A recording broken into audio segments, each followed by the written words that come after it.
I think it's fair to say that here in Canada, when it comes to public policy measures to deal with COVID 19, there have been some really bad ones. But when all is said and done, I think looking back on it, one idea that will make the top 10 or top 5 of worst ideas is Justin Trudeau's stubborn insistence about bringing in a vaccine mandate for truckers crossing the border.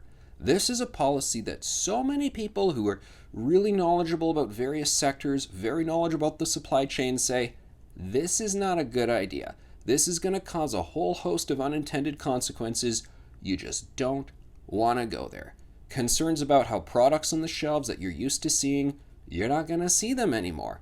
We're going to have shortages that we saw a long time ago. We thought that was behind us. We're going to see concerns with even the healthcare supply chain.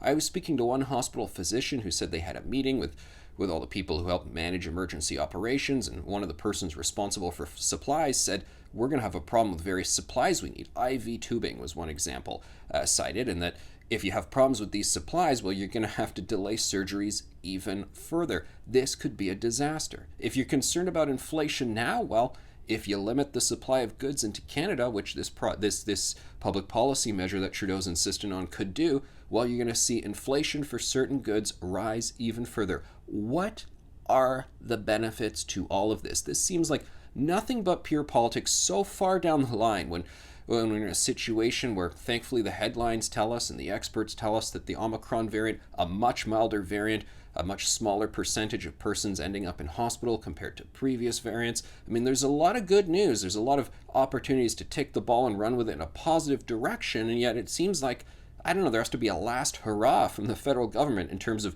really restrictive and frankly really wrong-headed policies that so many experts are saying don't go down that path. I mean, this seems unnecessarily punitive for an industry where what are the truckers doing? People sitting on their own in their truck, driving from point A to point B, and then pretty much turning around and going back home again.